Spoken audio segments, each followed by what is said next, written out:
Hi, I'm Tim Reed with the Acton-Alca-Dulce News, and I'm joined here today with Ed Porter. Ed is the board president, right? Running Correct. for your third time. Yes.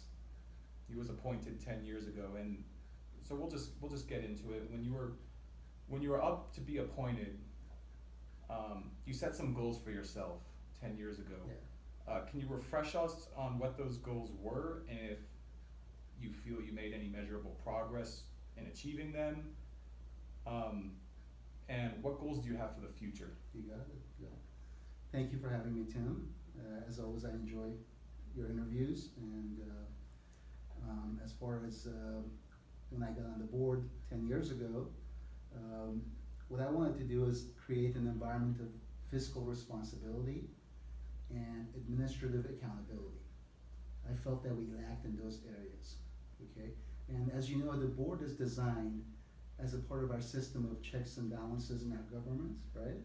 To make sure that the superintendent of a district is not, the king or queen of the district, that they have some accountability to an elected body of citizens, right? So I wanted to make sure that there was the proper accountabilities in place that's intended for a board to demand from the administration and also have an environment of fiscal responsibility.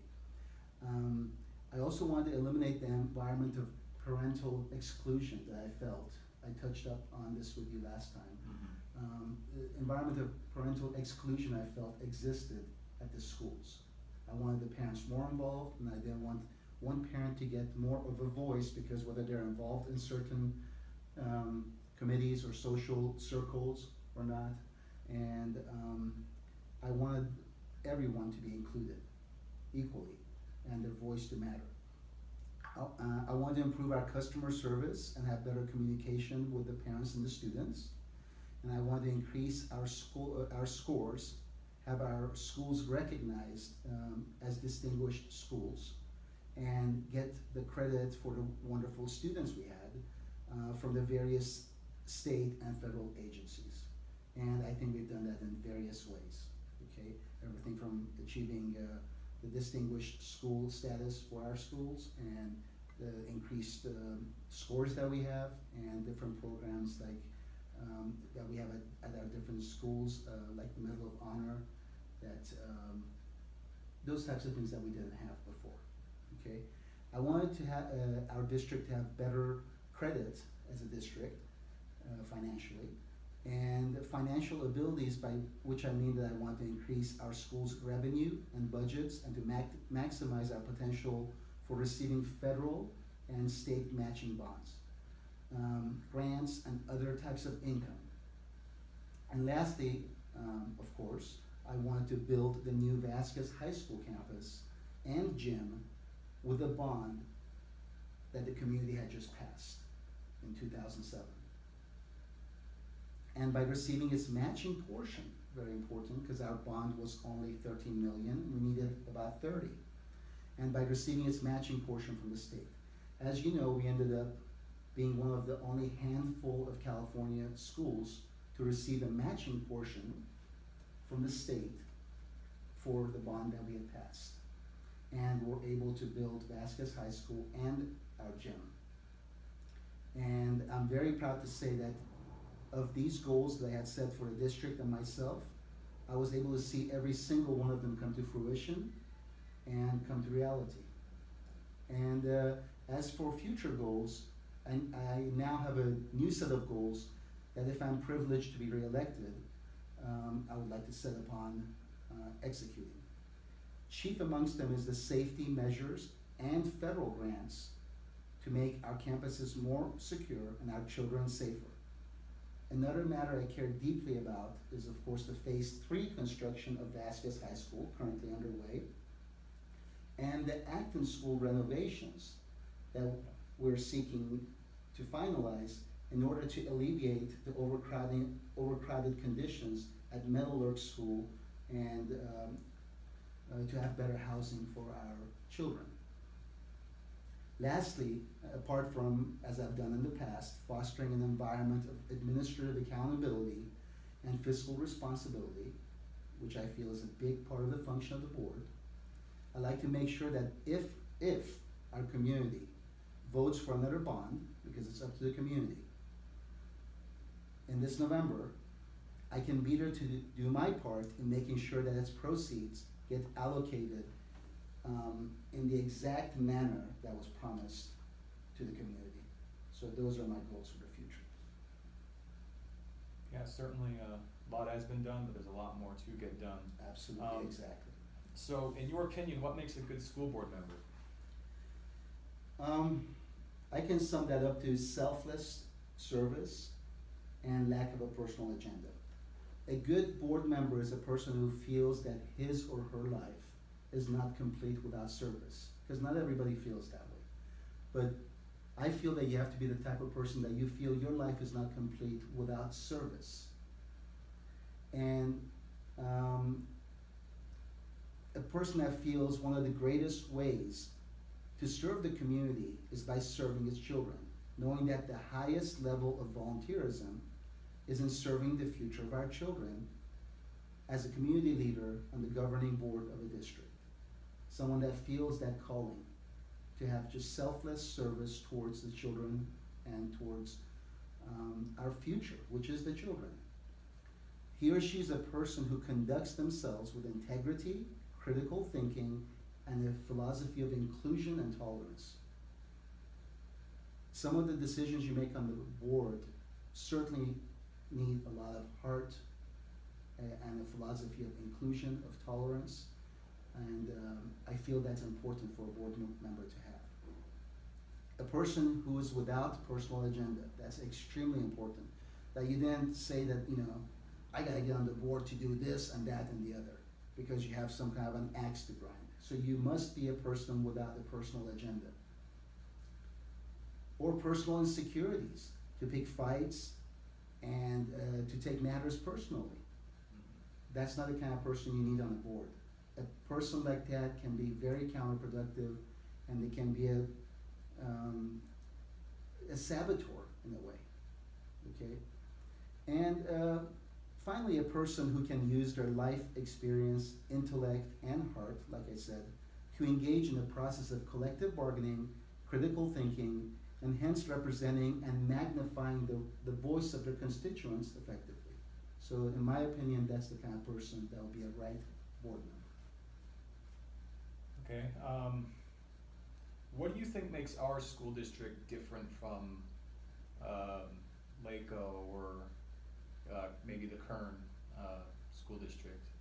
Okay, I think that first of all, we're very lucky to have our own unified school district, because unless you're like in Burbank or a couple other places in the county, you'd be stuck with LACO, okay? And LA Unified, basically, Yeah. all right? And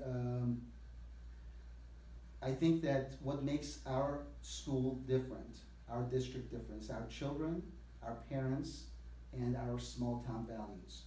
The fact that most of our children have a strong family structure in this community, that's very unique in today's world, and therefore benefit from the many attributes that come from having a strong family environment. And I think most of our students have the fortune and the blessing to have that.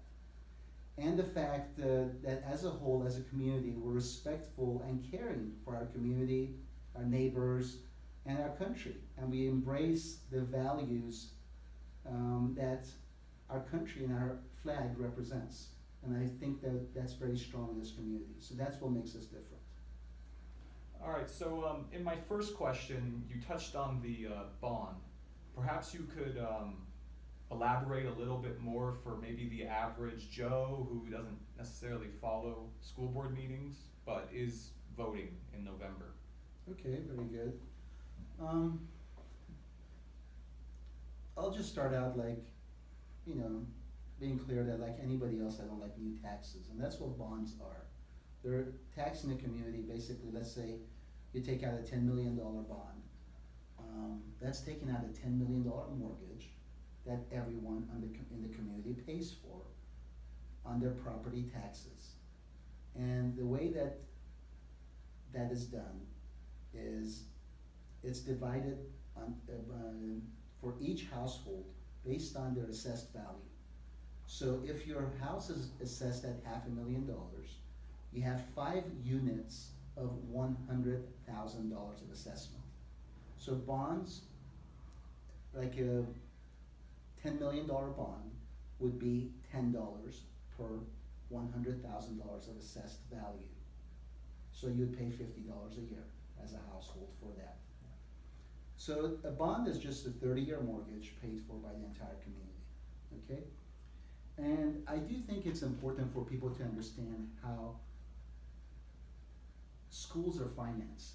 A lot of people don't understand that. And then they would understand the need for bonds. I'm not saying that I support or disapprove of any particular bond at this point. I'll get more into that in a second, okay?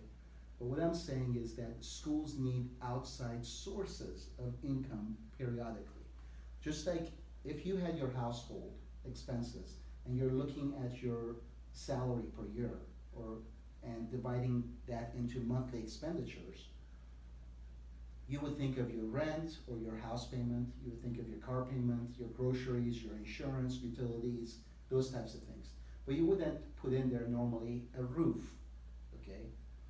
If you need a roof for your house, you have to have some kind of outside income for that, or save for it, or borrow for it, right? You might have to get a loan for that. And once you understand that nearly 90% of a school's income, 90% of a school's annual income is spent on staff salary, then you would understand that the remainder 10%,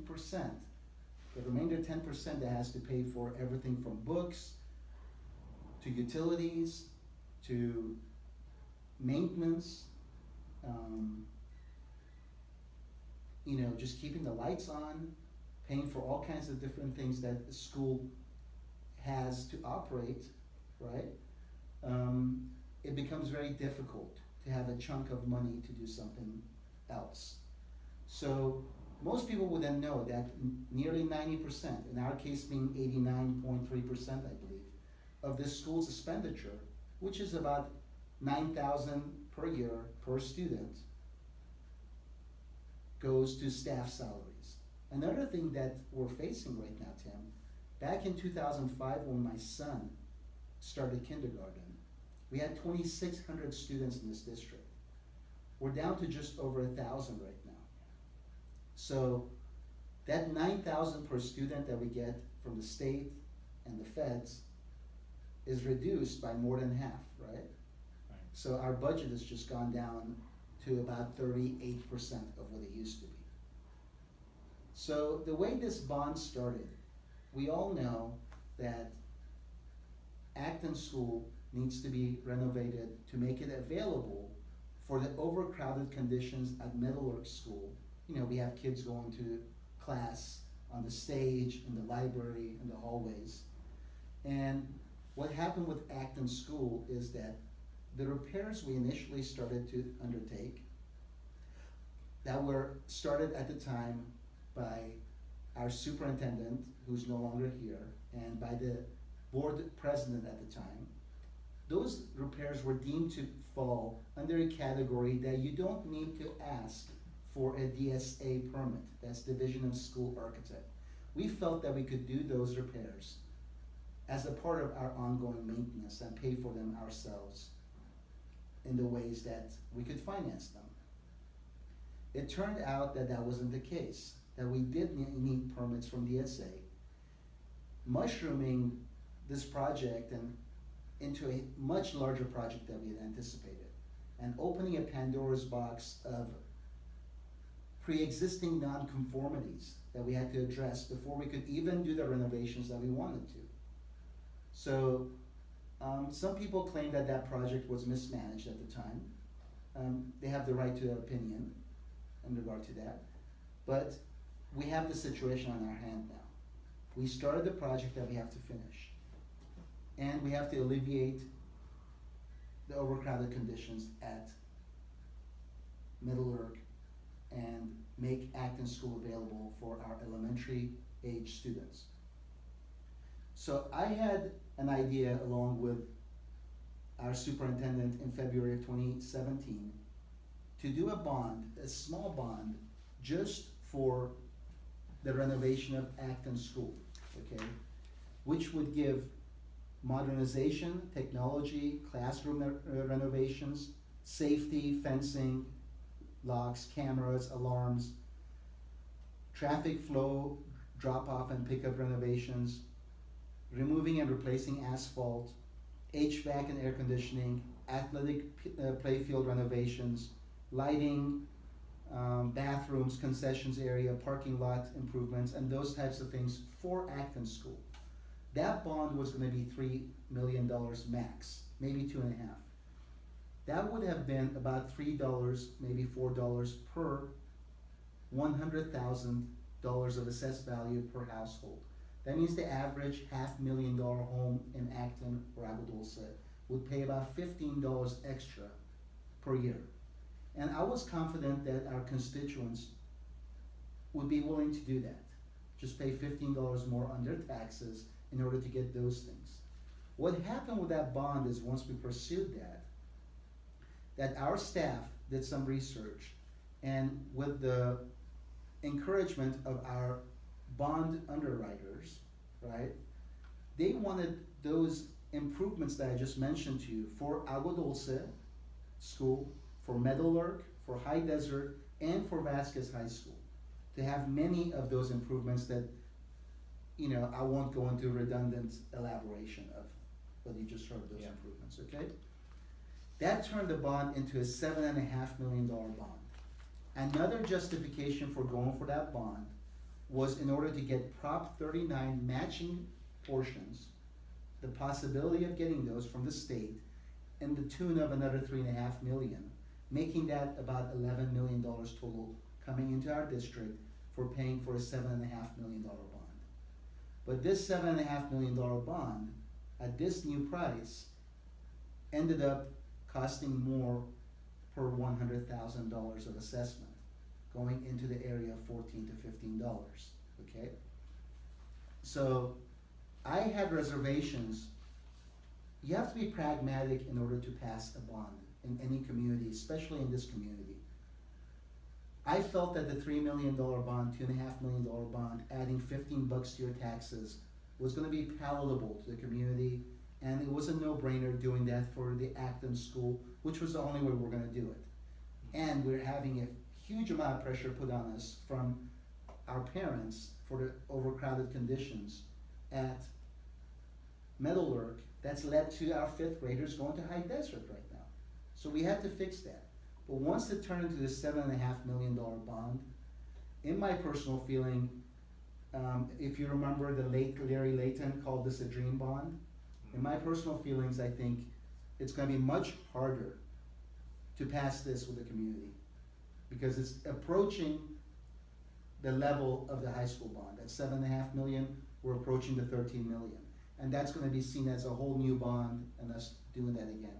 So I always supported and had strong support for the $3 million bond just for Acton School at about $15 per household.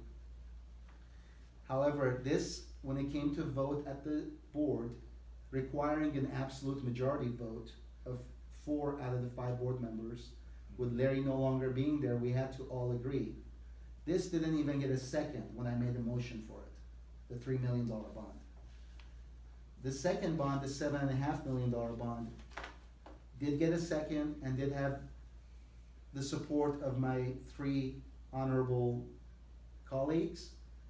And I did not want to be the one to kill that by voting against it and not give our community the opportunity to vote on it if they feel that they want to go for this higher number and give all those types of renovations to all of our schools, not just Acton School, but to Agua Dulce, Meadowlark, High Desert, and Vasquez. And if this ends up passing, like I said earlier, I will do my part, if re-elected, in making sure that its proceeds get allocated in the exact same manner that was promised to the community. So this is pretty much the history of this new bond right now. I'm being asked to endorse it and other such types of things, but I'm gonna leave it in the hand of the community. If the community, that's the proper thing to do, and it wasn't proper for me to kill it and to vote against it, okay? I do feel the $3 million bond would have passed and would have been a better option. I think it's gonna be much harder to make the second one palatable to the community. But I'm gonna leave it in the hands of the community. If they vote for having that bond, as a taxpayer, I will pay for it, and I will do my best as allocated correctly in the manner that was promised. So that's the history of this current bond, and it's very important, Tim, to understand how schools are funded in order to make proper decisions in regard to whether a constituent supports things like bond measures or certain candidates that apply for the school board. That 10% that's left for us, it doesn't leave a lot of room for these types of things. Yeah, it's, Alright. it's definitely gonna be interesting to see how this plays out. In the community, Yeah. exactly. Alright, and finally, do you have anything you wanna add to anything you wanna plug? Nothing really, other than I'm just really proud of our students, of our community, of our parents. We have a very, very special community, and I for one recognize that, and I'm really proud of how far we've come. If you just look at our district from 10, 15 years ago, and I know that we have some ways to go to be at the place that we have the potential of being at. And I just could not be more proud of our community, of our parents, and especially of our students. And my hat is off to all of them, and let's just all keep up the good work. Alright, well, there you have it. I'd like to thank the Acton Aqua Dulce Library for letting us use their meeting room. It's served us well over the last 10 interviews or so. Absolutely. So, thank you for sitting down with me, As always, and we'll be it's a seeing you at the pleasure. next board meeting. See you at the next board meeting.